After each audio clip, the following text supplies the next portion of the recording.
하시고 시작하겠습니다.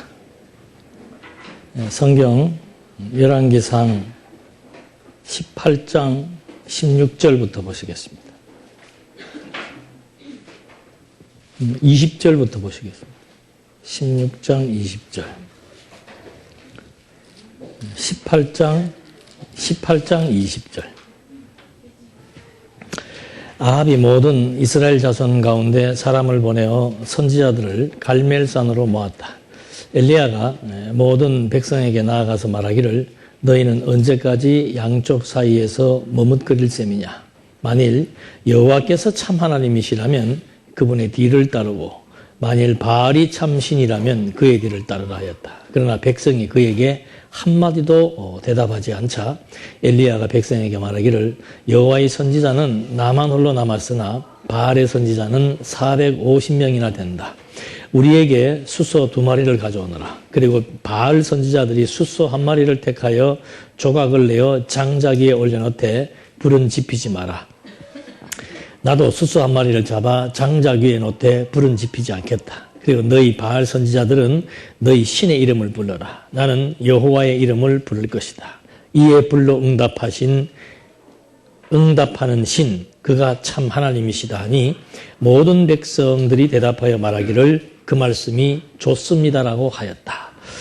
이제 하나님께서 아합 왕에게 표적을 보여줍니다. 우리는 이 표적은 꼭 기적적인, 이적적인 역사로 나타나는 것만은 아니죠.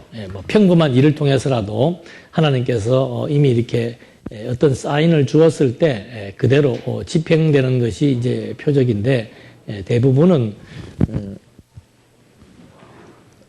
이제 기적이나 어떤 이적을 통해서 나타나는 경우들이 이제 많이 있습니다. 여기서도 지금 온 백성들이 다 보는 앞에서 하나님의 살아계심을 증거하기 위한 표적을 보여줍니다. 그러니까 아합 왕이라고 하는 것은 북쪽 이스라엘로 분열된 왕조입니다. 우리는 어떤 표적이라고 하는 것이 꼭 하나님의 택한 백성들에게만 보여지고 또 이 복음이라고 하는 것이 꼭 구원받을 사람들에게만 주시는 것으로 알고 있는데 그렇지 않습니다. 하나님의 존재는 택한 백성은 깨달아 믿어 구원에 이르게 하고 버리울 자들은 보고도 못 보고 또는 불신케 해서 멸망에 처하도록 하는 겁니다.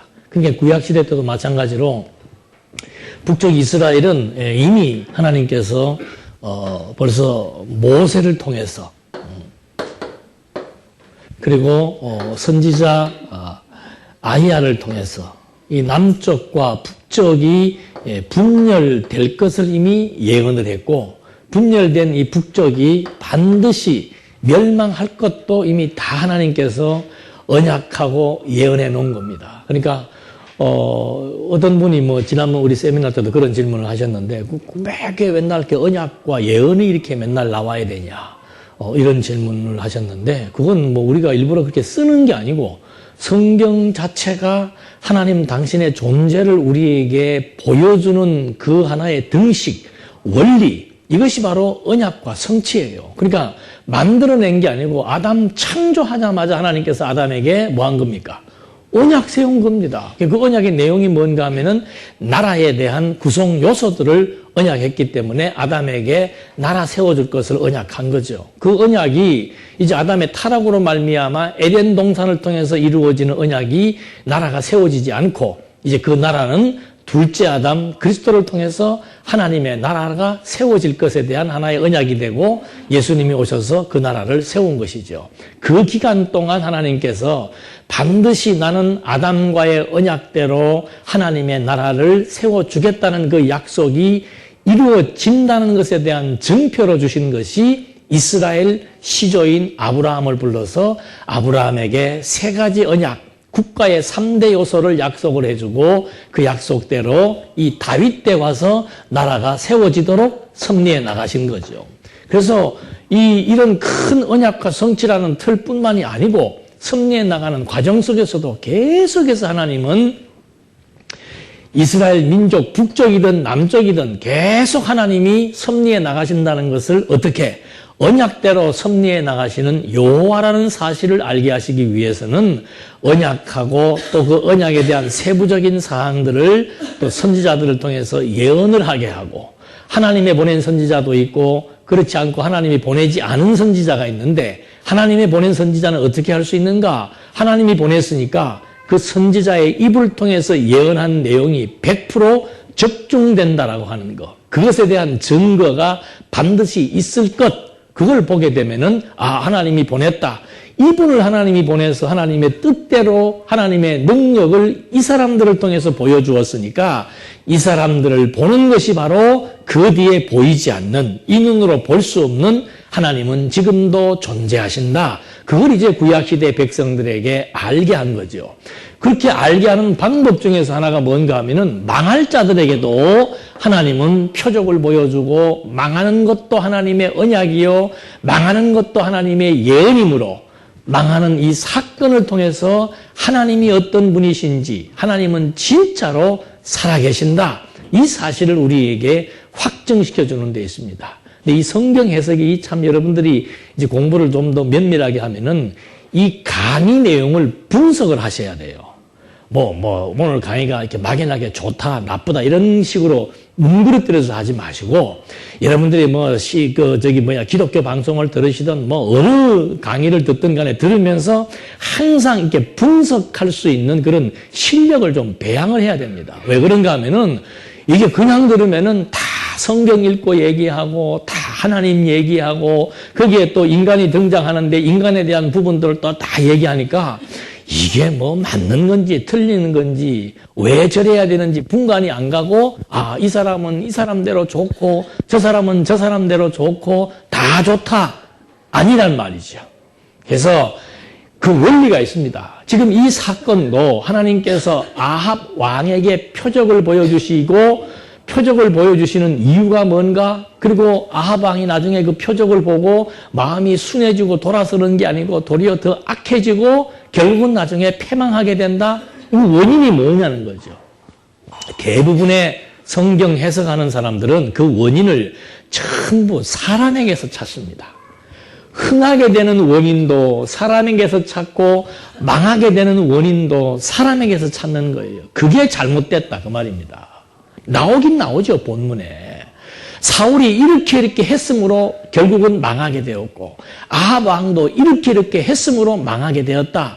그 부분만 보면은 우리가 아합 왕처럼 하나님을 불순종하고 하나님 앞에 부패한 삶을 살게 되면 우리도 망할 수 있겠구나, 이렇게 해석을 한다는 것이고, 또 한쪽으로 어느 쪽은 보니까 하나님의 말씀에 순종을 하니까 하나님께서 그를 살려주더라, 이런 이제 성경 줄거리를 그렇게 잡게 된다는 거죠. 그래서 결론이 항상 인간의 어떤 태도나 자세나 삶의 방식을 제시해 주는 강의는 근본적으로 성경을 기록하게 하신 원저자인 하나님의 의도와 맞지 않는 강의라고 하는 내용을 전제하고 들으셔야 된다, 이 말입니다.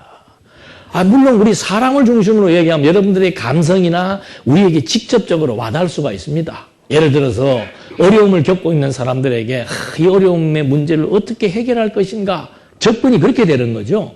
어려운 문제를 지금 어떻게 해결할 것인가. 지금 여기 열왕기 하에 보면 유명한 사건 나옵니다. 나만 장군, 이방 나라 완전히 군대 국방부 장관 나만이 뭉둥병에 걸렸는데 온갖 약을 다 쓰고 온갖 수단을 다 동원해도 치료가 안 된단 말이죠.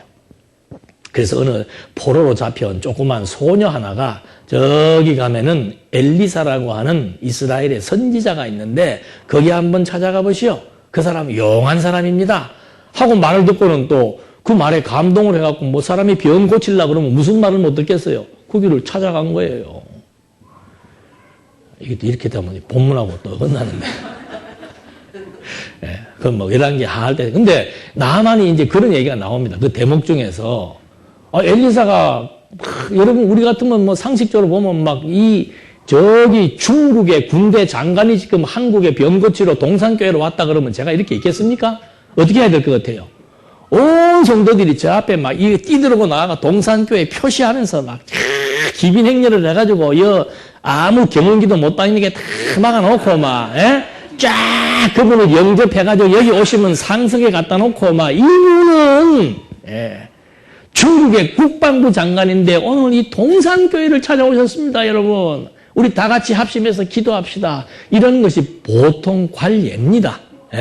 외국의 국빈이 오게 되면 우리나라도 다 국빈에 상응하는 그런 관례 행사를 갖추죠. 근데 엘리사는 어떻게 했는가 하면은 그 어마어마한 사람이 지금 이렇게 완전히 그 당시에 북쪽 이스라엘은 그 나라에 조공을 바치는 그런 신세입니다. 그 국방부 장관이 왔으면은 그냥 막 버선발로 뛰어나가서 맞이해야 되는데 엘리사는 대문도 안 나오고 밖에 나오지도 않아요. 얼굴도 안 비쳐요. 자기 하인 보내가지고 뭐라는가 하면 저 요단강 가가지고 물 몸 담궈라. 몇 번 담그라 그랬죠? 7번 담그라. 그 기분 좋아요, 나빠요? 뭐 이런 인간이 다 있어? 하고 처음에는 화를 냈습니다. 근데 하인이 듣다가 지금 우리가 뭐 대접받으러 온 게 아니고 근데 일단 하여튼 뭐 낫든지 안 낫든지 한번 해보십시다. 근데 하고 나만이 진짜 거기에 들어가서 병이 나은 거예요. 여러분 여기에 초점이 뭐겠습니까? 대부분의 명설교가들은 그 대목을 읽고서는 나만 장군이 문둥병을 치료하게 된 원인이 어디에 있다고 보는 거예요. 어떻게 이렇게 잘하셔? 이제 더 이상 가르칠 게 없구만. 이렇게만 되면 쉬워요, 성경이. 그리고 여러분들에게 금방 와닿습니까? 안 와닿습니까? 그럼 병든 사람은 어떻게 하면 병 고칠 수 있습니까? 누구에게 순종하면 돼요? 목사한테 순종하든지 아니면 어떻게? 목사 기분 나쁘면 하나님한테 순종이 거기에는 완전히 포인트가 돼요. 문둥병을 고친 나만 장군의 그 사건은 인간의 순종에 초점이 맞춰진다 이 말입니다. 그걸 틀렸다라고 말하는 사람은 거의가 없는 거예요. 힘없는 이런 경우만 그걸 틀렸다고 말하니까 사람들이 믿겠어요? 안 믿겠어요? 안 믿지요. 그래서 믿거나 말거나 왜 그것이 순종이 아닌가? 이 원리가 없으면 그걸 순종으로 밖에 볼 수가 없다니까요. 지금 여기도 보십시오. 이 지금 엘리야가 얼마나 담대합니까? 자기가 도로 지금 뭐 딱 가서 자기가 아하방을 찾아가가지고 아이고 지금 죄송하게 됐습니다. 제가 몇 년 전에 괜히 입을 잘못 놀려가지고 이 나라에 지금 3년 동안 비가 안 와갖고 이 고생을 하고 있는데 죄송합니다. 제가 그냥 하나님 앞에 기도해가지고 비 오게 하겠습니다. 이것이 보통 사람들의 상식적인 태도입니다. 근데 자기 하인 보내가지고 도로 그냥 아하방을 책망을 하고 그 다음에 그 바알신 섬기는 대표자 불러가지고 요즘으로 말하면 총회장이에요. 불러가지고 야 인마 물론 야 인마는 안 했습니다만 내가 볼 때는 그런 태도를 취했을 거야 아마 엘리야가. 야 너희들 섬기는 신하고 우리 섬기는 신하고 한번 붙자. 너희들은 450명이니까 뭐 나보다 나는 나 혼자다. 450대로 한번 붙어보자 하면서 재물 준비하라 그러는 거죠. 그럼 이런 엘리야의 어떤 태도가 대부분의 많은 사람들은 또 엘리야를 분석한단 말입니다. 엘리야에게 무엇이 강했기 때문에? 믿음. 여러분 믿음에는 능치 못함이 없습니다. 엘리야 보십시오. 450명 그 막강한 세력 앞에 혼자 설 수 있는 그런 담대한 믿음. 그 믿음으로 하나님 앞에 기도하니까 하나님이 하늘문 여시고 뭐가 오는 거예요? 비가 오고. 엘리야가 여호와의 이름을 부르니까 하늘에서 불이 내려가지고 소가 어떻게 되는 거예요? 막 불타오르는 그런 놀라운 기적이 나타난 겁니다. 여러분의 생활 속에서 기적을 원하십니까? 우리는 그런 거를 제시를 안 해줘서 별로 기운이 없나 봐. 뭐 기적을 기다릴 것도 없고 뭐 망하든지 흥하든지 뭐 알아서 하실 것이고 뭐 나는 모르겠다. 그건 지금 50%밖에 몰라서 그런 거예요. 그러니까 엘리야의 초점을 맞추는데 그렇게 하지 말라고 지금 계속 성경은 우리한테 뭘 제시해 주는 겁니까? 하나님께서 언약하시고 시대마다 중요한 타이밍에 맞춰서 예언자를 보내서 어떤 사건들을 확인시켜 나가면서 하나님은 여호와로 살아 존재하신다. 이걸 지금 알게 하는 것이 성경을 기록하신 원저자 하나님의 올바른 뜻이라고 말이죠. 그러니까 하나님에 대한 존재를 확인하고 싶은 사람들, 하나님이 어떤 분이신지 알고 싶은 사람들, 그런 사람들의 관심은 여기가 맞아지는 거고 하나님에 대한 관심은 없고 오직 모든 관심은 누구에게? 나에게. 내가 하는 일이, 내가 지금 겪고 있는 걱정거리가, 나의 이 문제가, 이런 나와 관련된 모든 것들을 좀 어떻게 해서든지 누구 생각대로, 내 생각대로. 그게 사람의 생각과 하나님의 생각이 어떻게 해요? 멀 수밖에 없는 거죠. 그러니까 이 기본적인 인간의 본능적인 욕구와 사고를 하나님 중심으로 지금 바꾸어 나가는 이 작업이 바로 성경 공부를 통해서 이게 하나하나 고쳐져 나가고 점점 이 사고의 틀이 바뀌어 나가는 거라 그 말입니다. 그래서 이게 바뀌는 만큼 우리는 행복한 거고, 안 바뀌는 만큼 늘 내 생각대로 안 되는 그것 때문에 이미 엄청난 것이 주어졌는데 주어진 것보다는 무엇이 더 아직도 내게 남아 있습니까? 예, 주어진 것 헤아리기보다는 안 주어진 것에 대한 스트레스가 더 큰 거예요. 예. 여러분도 이 문제 해결 안 되면 하나님 앞에 가서 물어봐야지. 하나님, 나는 인생을 왜 그렇게 살게 했습니까? 예?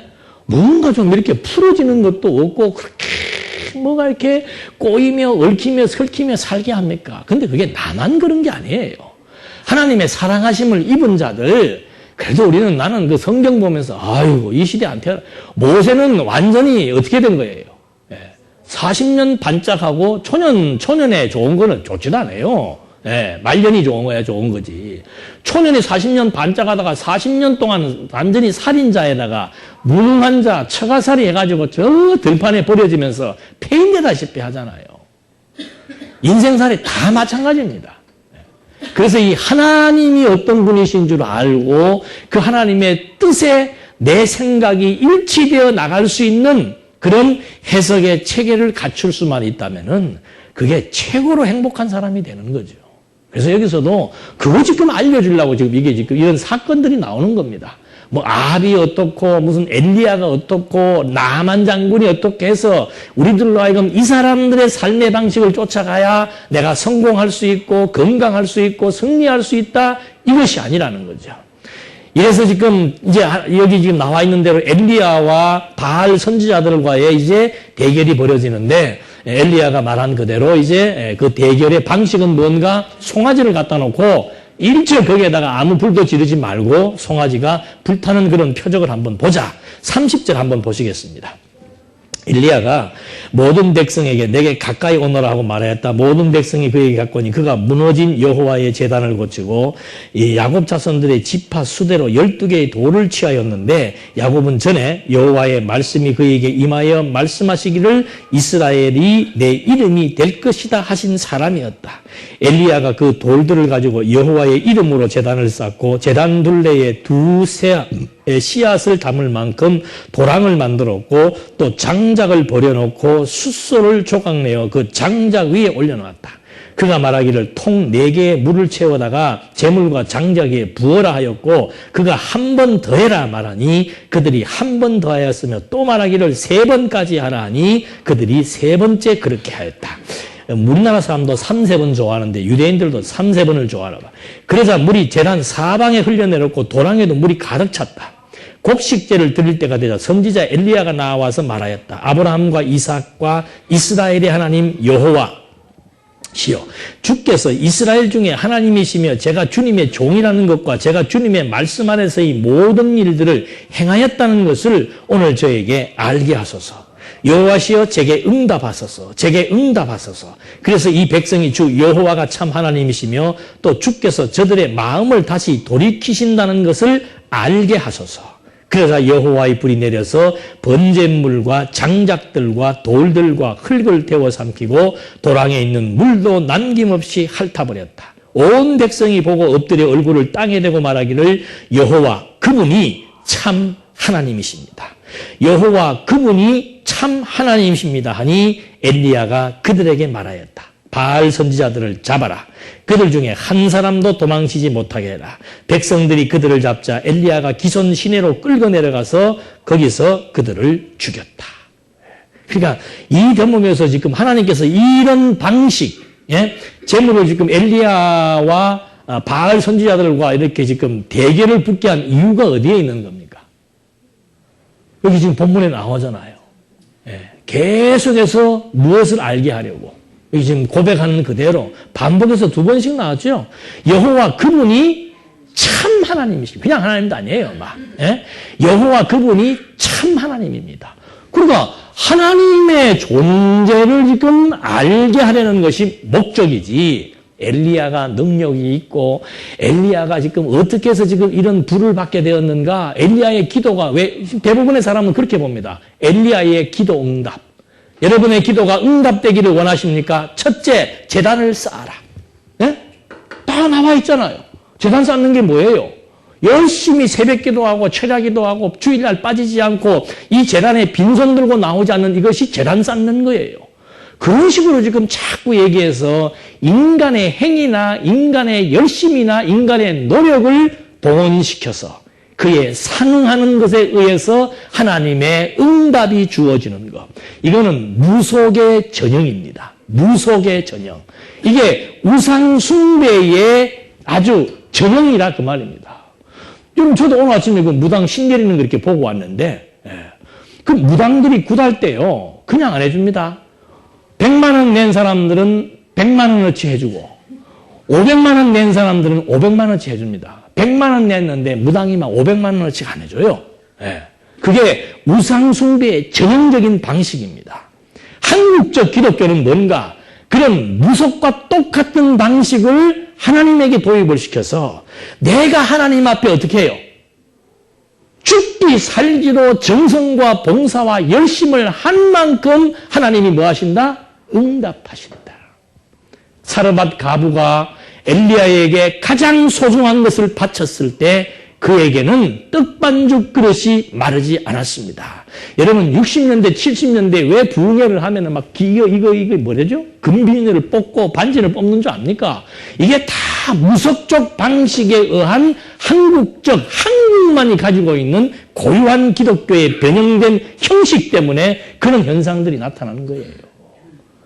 그러니까 바울이 뭐라고 얘기합니까? 하나님은 사람의 섬김을 뭐 한다? 안 받는다. 그 참 묘한 신 아니에요? 모든 신들은 지극정성이라고 하는 것에 의해서 반응합니다. 모든 종교는 인간이 어떤 행위 없이 반응하는 종교는 없습니다. 그런데 이 기독교는 인간의 행위에게 하나님은 반응하지 않겠다는 거예요.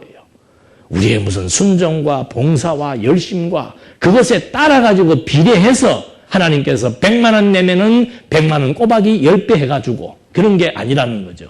우리가 잘 알고 있지만 이런 것들이 해석학적 원칙도 없이 전부 내 욕구, 어떻게 해야 내가 지금 하고 싶은 대로 내가 추구하는 방향대로 될 수 있을 것인가에 연연한 사람들의 생각을 마술적으로 무속적으로 사로잡아서 한국의 기독교가 이 모양 되도록 만들어 나간 잘못된 성경 해석의 결과라고 하는 것이 너무도 자명한 거죠. 그리고 여기도 지금 이 사건은 전부 언약대로 망하게 하기 위한 겁니다. 그래서 선지자 엘리야에게 미리 예언을 해주고 내가 지금 너 쓰는 내가 너 쓰는 종이다. 그러니까 예언대로 이루어지는 상황을 백성들이 보니까 무엇을 깨닫게 됩니까? 여호와는 참 하나님이시다. 그걸 지금 각성시켜 주는 거예요. 깨닫게 해주는 거예요. 그래서 하나님이 왜 여호와는이라고 얘기하는 겁니까? 지금 이 엘리야가 기도할 때 뭐라고 기도했어요? 아브라함과 이삭과 야곱의 하나님. 제단을 쌓을 때도 그 돌은 무슨 돌입니까? 이스라엘의 12지파를 상징하는 12개의 돌을 가지고 제단을 쌓기 시작하는 거예요. 왜 그렇게 했는가? 야곱이 12아들을 낳았는데 야곱이 왜 12아들을 낳은 겁니까? 하나님의 언약대로 생육 번성하게 해주겠다는 약속이 야곱에게 와서는 12명의 자식이 늘어났다라고 하는, 정말로 여호와는 참 하나님이라고 하는 사실에 대한 증표, 돌을 통해서도 먼저 한 번씩 보여주더니 나중에는 진짜 언약대로 섭리하시는 하나님의 능력에 의해서 하늘로부터 불이 내려가지고는 옆에 막 고랑에 물까지 꽉 채워놨는데 물이 다 말라버릴 정도로 하나님께서 재물을 완벽하게 태워나가신다라고 하는 거. 하나님을 부인하고 싶어도 부인할 수가 없는 거예요. 그래서 성경적인 기독교라고 하는 것은 뭔가 인간이 신을 찾는 게 아니에요. 절대로. 신이 자신을 우리에게 보여주고 그 능력을 본 만큼 그 사랑을 깨달은 만큼, 그 권세를 아는 만큼 그분을 전폭적으로 의지하면서 살아가게 하시는 것. 그것이 우리의 행복이고 그것이 성도들의 삶의 방식이다 이 말입니다. 이거는 누가 억지로 하라고 해서 되는 게 아니에요.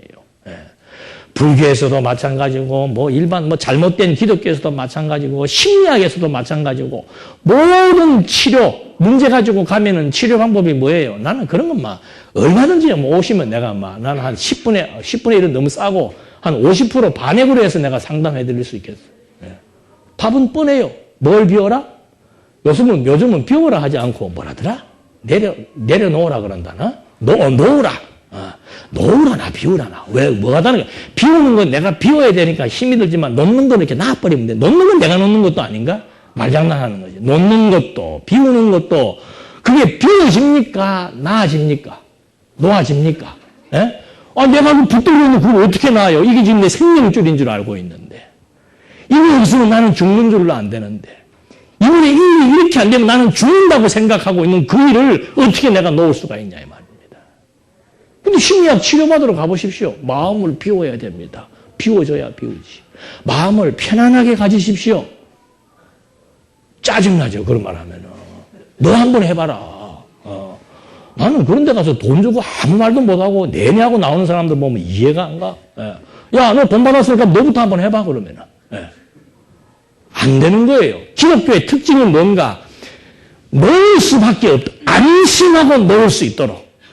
안심하고 마음이 다 비워질 수 있도록 하나님께서 더 확실한 것을 우리한테 주시니까 그 주신 것이 깨달아지니까 그러면은 손 나빠. 더 좋은 것이 있는데 뭐하라고 소꿉장난 하겠다고 요만한 소꿉 사가지고 니는 엄마하고 나는 아빠하고 싱크대 만들어 놓고 이 가짜 가지고 뭐하러 노냐 이 말이에요. 진짜 냉장고가 딱 왔는데 뭐하러 이거 더군다나 가짜 냉장고 가지고 좋다고 하겠습니까? 기독교의 원리는 그거예요.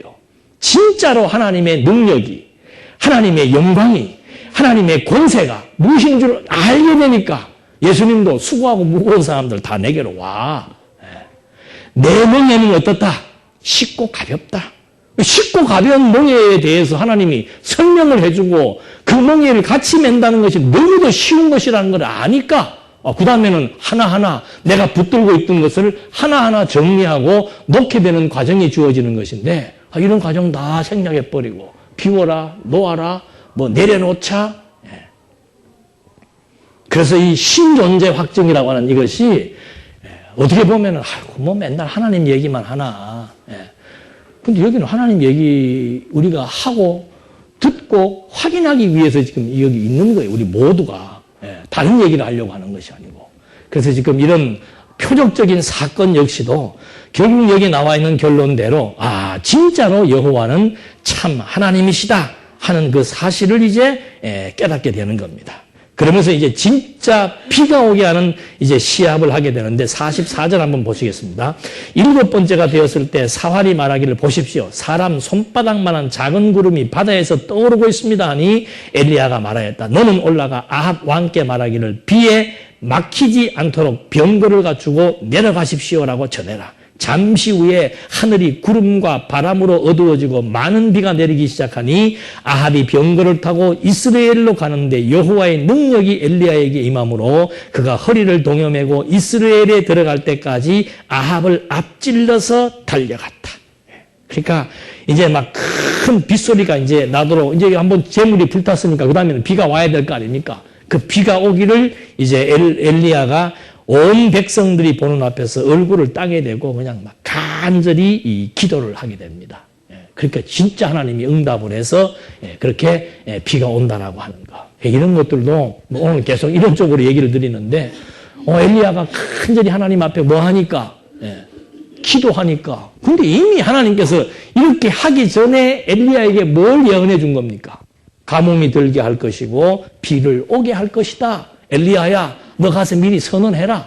그 엘리야는 하는 일이 쉬운 거예요. 하나님께서 하라는 대로만 선포하라. 그러면은 선포하고, 표적 행해라. 그러면 하나님의 능력대로 표적 행하면 되고, 그 다음에 그 표적에 대한 의미 분석 해주면 되는 거고, 그대로 한 것 뿐이에요. 근데 가장 중요한 주어 하나님께서 엘리야로 말미암아 이렇게 하심으로 언약과 예언대로 성취하심으로 여호와는 참 하나님이시다라고 하는 것을 알게 하기 위한 사건에 주목을 해야 되지. 어떻게 이스라엘 민족에게 비가 오기 시작했는가? 엘리야가 간절히 여호와께 부르짖었을 때 하나님의 응답하심이 있었습니다. 이런 엉터리 소리는 근본을 알지 못하고 표면적인 사건만 가지고 말하는 것이기 때문에 원리를 모르는 사람이 들을 때는 다 그것이 맞는 말처럼 들리고 이 말도 맞고 저 말도 맞다라고 잘못 판단을 할 수가 있다는 거죠. 이렇게 해서 이제 비가 와서 정말 하나님께서 엘리야의 기도를 들으시고 비를 내려주셨다. 3년 6개월 만에 비가 온 것을 확인해 볼 수 있습니다. 자, 이렇게 해서 이제 한번 표적을 보여주었는데, 여러분, 우리 일반 상식 같으면 그런 표적 보고 나면 누구를 신봉하겠습니까?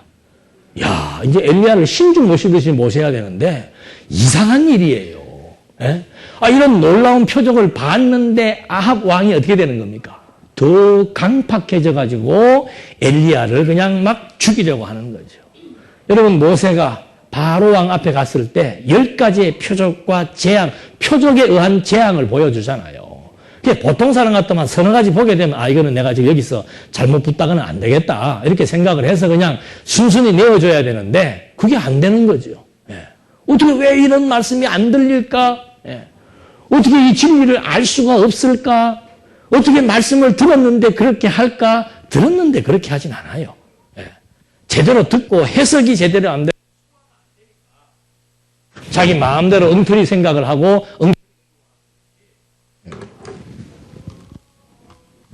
이제 엘리야의 피신 내용이 이제 19장에 나오는데 19장 1절로 한번 보시겠습니다. 아합이 엘리야가 행한 모든 일, 특히 그가 모든 선지자들을 칼로 죽인 일을 이세벨에게 말하니 이세벨이 전령을 엘리야에게 보내어 말하기를 만약 내일 이맘때까지 내가 내 목숨을 그들 중 한 사람의 목숨과 같게 하지 않으면 신들이 내게 벌을 내리고 더 내릴 것이다라고 하였다. 엘리야가 살펴보고 일어나 자기 목숨을 위해 도망하며 유다에 속한 브엘세바에 이르러 자기 사환을 그곳에 남겨두었다. 엘리야는 하룻길을 걸어 광야로 들어가서 한 로뎀나무 아래에 앉아 죽기를 청하며 말하기를 여호와시여 이제는 충분합니다. 제 목숨을 거두소서. 제가 조상들보다 조금도 나을 것이 없습니다 하고 그 로뎀나무 아래에 누워 잠이 들었다. 한 천사가 그를 어루만지며 말하기를 일어나 먹으라 하므로 그가 보니 자기 머리맡에 숯불에 구운 빵과 물 한 병이 있기에 그가 먹고 마신 뒤에 다시 누웠다. 여호와의 천사가 다시 돌아와 그를 어루만지며 말하기를 일어나 먹으라. 내가 갈 길이 아직도 많이 남았다. 하므로 그가 일어나 먹고 마신 뒤에 이 음식의 힘으로 하나님의 산 호렙까지 밤낮 40일을 걸어갔다. 그러니까 이제 엘리야는 이제 한번 큰 이런 표적을 한번 행하고 행하고 난 다음에 바알 신을 섬겼던 선지자들을 다 죽여버린 거죠. 그러니까 이제 아합이 화가 나가고, 그리고 이세벨에도 그 말을 해가지고는 이제 이 부부가 합심해가지고 저거 살려두면 안 되겠다. 그러니까 백성들은 처음에 양다리를 걸친 거예요. 이거 뭐 우리가 여호와를 섬겨야 되냐, 바알을 섬겨야 되냐, 여기 왔다 갔다 하면서 선 딱 긋고 있다가 이제 여기 지금 신들의 대결이 벌어졌잖아요.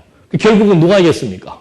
하나님 여호와가 이긴 거예요. 백성들은 이제 하나님 여호와가 이겼으므로 여호와는 참 하나님이시다라고 온 백성들이 고백을 했는데 이 지금 아합 왕과 이세벨은 이거 이제 안 되겠다는 거예요. 자기 지금 섬기는 완전히 선지자들을 지금 다 죽여버렸으니까 이제 이 엘리야를 처단해야 되겠다라고 생각을 하면서 그를 뒤쫓게 되는 거죠.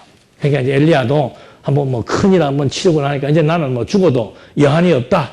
그런 생각으로 하나님 앞에 그런 말을 하면서 이제 내 목숨 거둬가도 괜찮겠습니다. 저는 제 할 일 한 것 같습니다. 하면서 로뎀나무 아래서 잠이 든 거죠.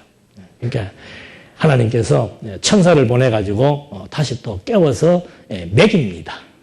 그래서 또 자니까 또 깨워서 또 먹입니다. 그래서 결국은 먹이고 난 다음에 그 힘으로 어떻게 해요? 호렙산까지 이제 40일을 걸어가도록 하나님께서 그렇게 섭리를 해서 일단 이세벨이 죽이려 함으로 엘리야가 호렙산으로 호렙 쪽으로 피신을 하도록 하나님께서 섭리해 나가시는 것을 확인해 볼 수 있습니다. 그러니까 이것도 참 그래서 인간이라고 하는 게 약한 거예요. 하나님께서 자기를 이렇게 들어 쓴 줄 알면은 죽이면 죽으리라. 그래 끝까지 한번 해보자고 할 수도 있을 텐데 막 능력이 임해서 막 불이 내릴 때는 하나님이 지금 나하고 어떻게 해요? 함께 한 것 같은 확신이 드는데 또 막 나를 죽이겠다 그러니까 또 어떻게 돼요? 마음이 약해져가지고 자꾸 도망가고 피하려고 하는 거죠. 하나님께서 또 천사들을 보내가지고 다시 아직은 뭐 엘리야를 통해서 하실 일이 있기 때문에 여호와께서 엘리야에게 나타나서 그런 여러 가지 이 보고를 들어줍니다. 9절에 한번 보니까 그가 거기서 한 동굴에 들어가 밤을 지냈는데 여호와의 말씀이 그에게 임하여 말씀하시기를 엘리야야 내가 여기서 무엇을 하고 있느냐 하시니 그가 대답하기를 저는 여호와 만군의 하나님을 위해 참으로 열심히 있었습니다. 이스라엘 자손들이 주님의 언약을 저버리고 주님의 제단들을 허물고 주님의 선지자들을 칼로 죽였습니다. 오직 저만 홀로 남았는데 그들이 제 목숨도 빼앗으려 찾고 있습니다. 현재 엘리야가 좀 불만이 있어요, 없어요? 불만이 있죠. 하나님, 내 지금 이렇게 엄청난 일을 지금 했고 온 백성들이 지금 내가 다 누군지 압니까? 하나님의 선지자인 줄 알고 있는데 아니 또 어쩌다가 또 아합이 나를 죽이려고 하는데 이런 또 위기 상황을 하나님 나에게 주십니까? 하는 그런 하나님에 대한 항변이지요. 항변. 하나님이 좀 이렇게 좀 옵션을 좀 풀어주려면 좀 화끈하게 풀어주시든지. 처음에 화끈하게 풀어줬는데 이게 지속성이 있습니까? 없습니까? 없는 거죠. 그냥 또 금방 풀이 꺾이고 하나님에 대한 원망이 나타나는 거라 그 말입니다. 그래서 하나님께서 이제 다시 이제 엘리야하고 상담을 하시는 거예요. 너희는 왜 그러냐? 하니까 뭐 이래서 나 지금 뭐 일 제대로 열심으로 내가 내 할 일을 했는데 하나님께서 나를 지금 이렇게 하시네요. 하는 말을 지금 하고 있는 겁니다. 그러니까 여호와께서 말씀하시기를 너는 나가 산에서 여호와의 앞에 서라 하시고 여호와께서 지나가시는데 크고 강한 바람이 산들을 쪼개고 여호와 앞에서 바위들을 부수었으나 여호와께서는 바람 속에 계시지 않았으며 바람 뒤에 지진이 왔으나 여호와께서는 지진 속에도 계시지 않았고 지진 뒤에 불이 왔으나 여호와께서는 불 속에도 계시지 않았으며 불 뒤에 세미한 소리가 있었다. 엘리야가 듣고서 겉옷으로 자기 얼굴을 감싸고 나아가 동굴 입구에 서니 한 소리가 있어 그에게 말씀하시기를 엘리야야 내가 여기서 무엇을 하고 있느냐 하셨다. 그가 대답하기를 저는 여호와 만군의 하나님을 위해 참으로 열심히 있었습니다. 과거형으로 자꾸 말하고 있어요. 이스라엘 자손들이 주님의 언약을 저버리고 주님의 제단들을 허물고 주님의 선지자들을 칼로 죽였습니다. 오직 저만 홀로 남았는데 그들이 제 목숨도 빼앗으려 찾고 있습니다. 똑같은 소리 또 어떻게 하는 거예요? 똑같이 하고 있는 거예요. 그러니까 지금 엘리야가 동굴에서 무슨 기적을 본 겁니까? 막 바람, 불 이런 막 놀라운 표적들을 보여주면서 그 하나님의 음성을 지금 엘리야에게 들려주었으면은 하나님이 지금 살아계신다 안 살아계신다? 아니 살아계신다는 확신 갖고 앞에서 했던 생각 빨리 정리하고 해야 되는데 그 생각 똑같이 그대로 갖고 있으면서 여호와 앞에 대답을 한 겁니다. 15절 여호와께서 그에게 말씀하셨다. 너는 광야 쪽 내가 왔던 길로 돌아가 다마스쿠스로 가라. 거기에 도착하면 하사엘에게 기름을 부어 아람의 왕이 되게 하고 님시의 아들 예후에게 기름을 부어 이스라엘의 왕이 되게 하며 또 아벨 무홀라 사람인 사밧의 아들 엘리사에게 기름을 부어 너를 대신할 선지자로 삼아라. 하사엘의 칼을 피하는 자는 예후가 죽이고 예후의 칼을 피하는 자는 엘리사가 죽일 것이다. 그러나 내가 7,000명을 이스라엘에 남겨놓을 것인데 이들은 모두 바알에게 자기 무릎을 꿇지도 않고 그에게 입을 맞추지도 않은 사람들이다. 그러니까 이제 엘리야 하는 거 가만히 하나님이 보시더니 뭐라고 말씀하시는가 하면은 이제 너는 다시 네가 왔던 다마스커스로 가라. 거기에 가서 이제 내가 시키는 일을 있는데 그 명령이 뭔가 하면은 앞에도 나와 있는 대로 이 아람 왕과 북쪽 이스라엘 왕들을 새로 이제 네가 기름을 부어서 세워놓고 그 다음에 엘리사에게도 기름을 부어서 네 후계로 지금 미리 다 삼아놓아라고 말을 하는 겁니다. 그래서 마지막 말이 뭔가 하면은 7,000명이 있었다 그 말이에요. 엘리야는 지금 자기 혼자 뭐 하는 줄 아는 거예요. 나 혼자 지금 열심내가지고 나 혼자 하나님의 한 일을 한 줄로 알고 있었는데 아니다 이 말입니다. 너뿐만이 아니고 7,000명이나 아합 왕에게 무릎을 꿇지 않고 신앙의 절개를 지키며 열심으로 산 사람들이 아직도 있었다. 하나님이 다 예비해 놓으시고 승리를 약속해 주시는 내용들을 여기에서 한 번 더 말을 해주는 겁니다. 그러니까 엘리야가 지금 상황만 바라보니까 위축되고 이거 뭐 나 혼자서 이 문제 또 어떻게 해결할 것인가, 차라리 죽는 게 낫지 않겠는가라고 염려하고 있으니까 너 혼자 일하는 것도 아니고 아직도 지금 7,000명이나 남아 있으니까 이제는 도리어 힘을 내고 하나님이 하시는 일을 좀 이제 봐라. 그래서 이게 지금 하나님의 섭리의 묘한 이치입니다. 바울이 그런 말을 해요. 바울이 내가 약할 때에 어떻게 해요? 그가 강합니다. 우리는 자꾸 내가 강해지려고 하는 거예요. 내가 강해지려고 하고, 내가 성공하려고 하고, 내가 명예를 얻으려고 하고, 내가 권력을 지려고 하고, 그래서 내가 뭔가를 지금 어떤 위치에, 자리에 앉아서 내가 무엇을 한번 이렇게 정리하고, 이루어보고, 해결해 나가려고 하는 어리석은 생각들을 한다, 이 말입니다. 그러다가 안 되면 뭐 하는 거예요? 안 되면은 좌절하는 거죠. 그래서 하나님께서는 사랑하는 자에게는 꼭 단점을 줍니다. 단점을. 그냥 바울에게도 치명적인 단점이 뭐였어요? 물론 몇 가지가 있었습니다만 자기가 도리어 유대인이었는데 예수를 핍박했던 자였기 때문에 그 과거 때문에 이방인들이 바울의 말을 신뢰하려 하지 않습니다. 그 다음에 또 바울에게는 치명적인 질병이 있습니다. 이거는 뭐 엄청난 단점이 될 수밖에 없습니다. 아니 막 능력을 행하는 그 사람이 자기 병도 못 고치면서 능력을 행하게 되면은 그 얼굴 꼴이 됩니까 안 됩니까? 입장이 말이 아니죠. 대부분의 많은 사람들이 뭐라고 얘기하겠어요? 네 병부터 고치라. 네 병부터. 너나 잘하세요. 그렇게 얘기한단 말이죠. 그 시대나 지금이나 똑같아요. 사람의 생각은. 근데 바울은 거기서 뭘 깨달았는가? 내가 무능하고 내가 죄인이고 내가 약하기 때문에 온전히 약한 나를 통해서 하나님의 능력이 온전히 드러나는구나. 여러분 복음서에 보면 삭개오 알죠? 삭개오가 왜 예수님을 만나게 된 거예요? 그거 어떻게 알았어? 이거 참 몰라야 되는데. 키가 작았는데 왜 예수님을 만나요? 이 주일학교가 아닙니다. 그러니까 보통 사람들은 생각하면 자기의 키 작은 게 자기의 뭐가 되는 거예요? 단점이죠. 단점이죠. 늘 그것이 자기의 요즘 말로 트라우마가 되기도 하고 콤플렉스가 되기도 하고 그것 때문에 늘 상처를 가지고 사는 거예요. 근데 놀랍게도 삭개오는 키가 작으니까 보통 사람들은 다 이렇게 무리에게 묻혀가도 예수님을 볼 수 있습니까? 없습니까? 보는데 삭개오는 키가 작으니까 못 보니까 어디에 올라가는 거예요? 뽕나무에 타고 나무에 올라가 있는 거예요. 딱. 높이 올라가 있으니까 누구와 눈이 마주친 거예요? 예수님하고 눈이 마주친 거예요. 평범한 사람, 키가 크고 준수하고 평범한 사람들은 예수님의 눈에 뜨지 않을 수 있죠. 근데 당신의 핸디캡을 삭개오는 도리어 그것이 자기에게는 늘 치명적인 단점이요 약점인 줄 알았는데 그것 때문에 도리어 여기에서 예수님을 만나게 되고 그 수만 명이 예수님을 따라다니는데 그 예수님이 삭개오에게 뭐라고 그럽니까? 내려와라. 오늘 내가 너희 집에 가마. 그 굉장한 일이에요, 아니에요? 오늘 지금 우리 집에 뭐라고 비유를 해야 될까? 나는 별로 좋아하지는 않습니다만 박근혜 대통령이 우리 집에 온다. 그럼 어떻게 하겠어요? 이거 어떻게 감당하겠습니까? 대통령이 우리 집에 오는데 똑같은 이치예요. 예수님이 삭개오 보고 내려와.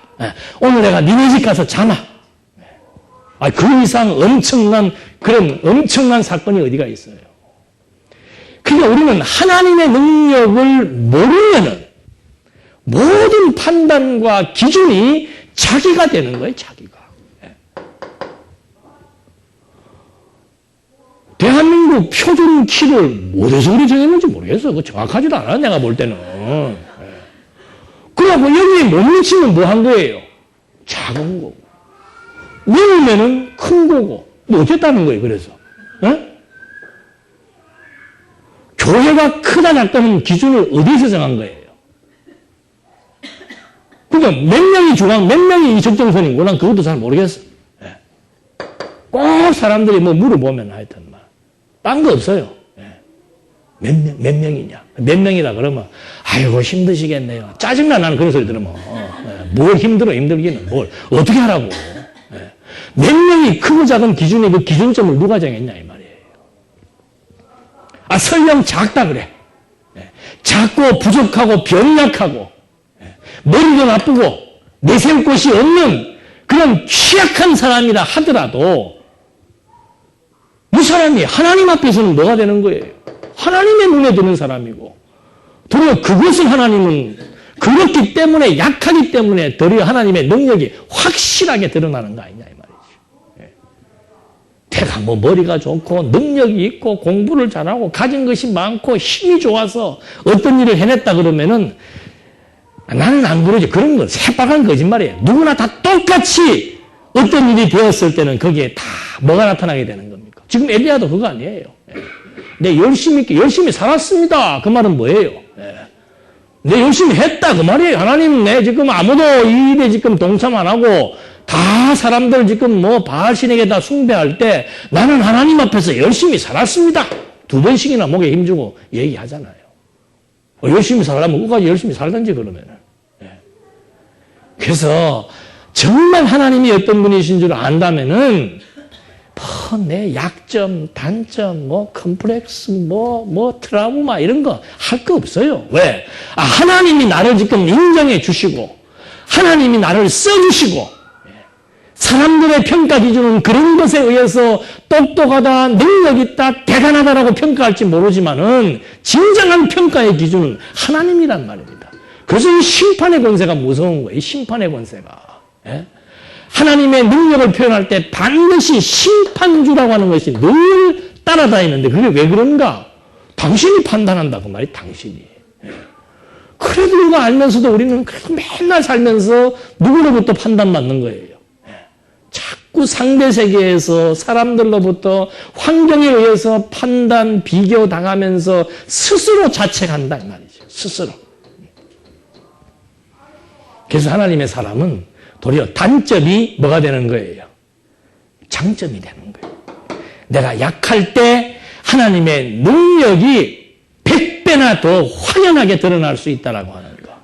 그래서 하나님이 나를 써주신다라고 하는 거. 하나님이 부르시고 하나님이 능력 주시고 하나님이 써주신다는 거기에 대해서 우리가 감동하며 살 것이지 나는 이래서 안 되고 저래서 안 되고 이렇기 때문에 저렇기 때문에 좌절하고 실망하고 우울해한다라고 하는 것은 아직도 자기가 자기의 능력으로 내가 나된 줄로 알기 때문에 좌절하고 실망하고 막 체념하고 포기하고 우울해하고 죽고 싶어 한다 이 말이지.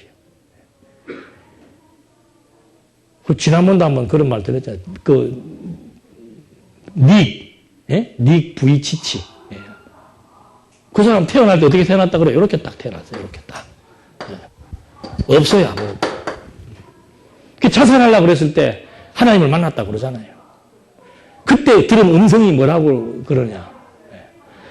네가 진짜로 내가 너를 그렇게 만든 거에 대해서 그 이유를 아느냐라고 하는 그런 음성이 들리. 그게 뭐 하나님께서 네가 이게 아니고 자기 마음에 그런 깨달음이 온다는 거죠. 죽으려고 하는 그 순간에 의심은 크리스찬이에요. 하나님이 너를 이렇게 만들었다는 것이 믿어지냐? 두 번째, 그럼 왜 이렇게 만들었는지 너 아느냐? 그 음성이 들리더라고 말이죠. 그 답이 뭐겠습니까? 하나님이 왜 그 사람을 사지가 없는 사람으로 처음부터 이렇게 출생하게 했냐 이 말이죠. 왜 그렇게 했겠어요? 그야 뭐 니기는 알겠지 뭐. 만약에 그 본인이 그 얘기 하잖아요. 여러분 이게 그냥 이렇게 예수 믿는 사람들이 그냥 상투적으로 하는 얘기가 아니잖아요. 하나님의 영광을 드러내기 위해서 나를 이렇게 만들었다라고 하는 깨달음이 오는 그 순간에 완전히 새로운 사람으로 절망에서 희망으로 죽으려고 했던 자살을 했던 그 어두운 심정이 이제는 완전히 빛 가운데로 드러나서 삶의 자세와 모든 관점이 다 바뀌어버렸다 그러잖아요. 그때부터 운동을 해가지고 막 바다에서 타는 거 뭐예요, 막. 예? 그걸 다 타고 골프를 치고, 저도 못 치는 골프를 치고, 예? 그 바다에서 그거 얼마나 어려워요. 뭐라고 그러지, 그거? 예. 그걸 다 타고, 못하는 게 없는 컴퓨터까지 다 하고, 예. 그리고 대학에서 회계학을 전공을 하고. 그래서 이 사람이 그때부터 이제 열심히 공부를 하면서 뭐 하러 다니는 거예요? 하나님의 영광을 드러내기 위해 다니는 거예요. 그럼 어떻게 영광을 드러내는가? 이런 강의도 필요 없답니다. 저도 참 우리 교회만 좀 웬만한 능력 때문에 그런 분들 한번 오시면은 모시든가 안 그러면 좀 같이 한번 가봤으면 좋겠는데 여기다 탁 올려놓는 거예요. 그 사람을 보는 순간 사람들이 울고 감동한다. 말이 필요 없대요. 그 사람 보면서 감동하는 거예요. 왜? 이런 사람도 지금 나보다 잘하는 것이 훨씬 많고 이런 사람의 입에서 하나님이라고 하는 소리가 나오고 이 사람이 하나님은 살아계십니다라고 외치고 이 사람이 전했던 복음 전도의 사람 대상들이 뭐 몇십만 명이라 그러잖아요. 그리고 이 사람 보면서 자살하려고 했던 청소년이 이런 사람도 지금 사는데 우리는 팔다리 다 있어도 바닷가에서 그거 못하잖아. 이런 사람도 사는데 하면서 도리어 치명적인 이거는 치명적인 장애 아니에요. 근데 이 사람이 감사하고 찬송하고 하나님 하면서 막 그러는 걸 보면서 온 군중들이 지금 눈물을 흘리고 감동을 받는다는 거예요. 뭐가 부족합니까? 예? 우리 뭐가 그렇게 부족해요? 예? 뭐가 그렇게 부족한 게 많고 뭐가 그렇게 취약한 게 많고 예? 나는 이래서 안 되고 저래서 안 되고 예?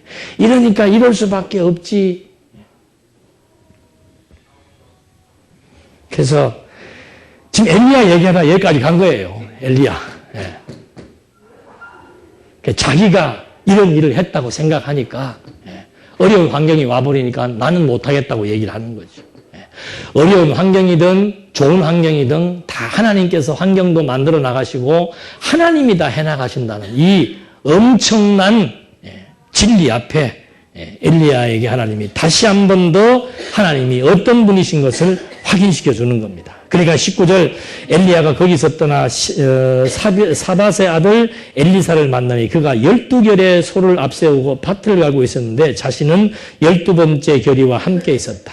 엘리야가 그 곁을 지나가며 그에게 자기 겉옷을 던지자 그가 소를 버리고 엘리야를 뒤따라 달려와서 말하기를 제 부모님께 먼저 작별의 입맞춤을 하고 나서 당신의 뒤를 따르겠습니다 하니 엘리야가 그에게 말하기를 돌아가라. 내가 내게 무엇을 하였느냐 하였다. 엘리사가 엘리야를 떠나 한 결의의 소를 취하여 잡고 소의 기구로 고기를 삶아 백성에게 주니 그들이 먹었다. 그 후 그가 일어나 엘리야의 뒤를 따라가 섬겼다. 첫 번째로 이제 엘리야가 엘리사를 만나가지고 자기의 이제 후계를 삼는 그런 내용들을 통해서 하나님이 이제 하나하나 협력자도 만들어주고 또다시 엘리야에게 앞으로 어떤 일들이 발생될 것을 왕들을 세우게 하면서 아무개 왕을 죽이게 될 것이며 이 역사에 대한 모든 것들을 또 예언을 하시면서 정말로 여호와는 참 하나님이신 것을 확증시켜 나가는 그런 내용으로 소개되고 있습니다. 그 다음에 이제는 본격적으로 예언으로 또 교훈하시는 내용이 나오죠. 다음 시간에 하겠습니다. 기도하겠습니다. 하나님 아버지, 저희들 참 하나님을 알고 또 확신하고 살아가면서도 아직도 우리는 보이지 않는 하나님보다 보이는 이 현상계에서 주어지는 많은 화려한 것들이 우리의 마음을 빼앗고 또 빼앗긴 우리의 마음들이 어두워지고 그래서 때로는 좌절하고 실망하며 살 때가 많습니다.